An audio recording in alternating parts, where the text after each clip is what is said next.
Out of some of our late news headlines tonight, investigators say actor Gene Hackman had likely died 9 days before his body was found inside his Santa Fe, New Mexico home. In a press conference earlier today, Santa Fe County Sheriff announced initial autopsy findings for the 95-year-old and his 65-year-old wife, Betsy.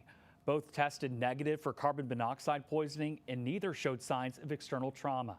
Detectives found pills scattered around Arakawa's body, and investigators took bottles of medication into evidence, including prescription drugs for blood pressure and thyroid issues, as well as a bottle of Tylenol. Hackman had a pacemaker.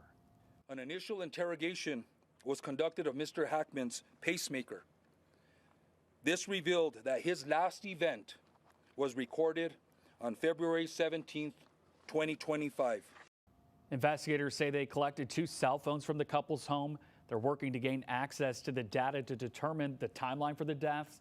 And while the door to the couple's home was left ajar, investigators say for now they see no signs of forced entry or foul play.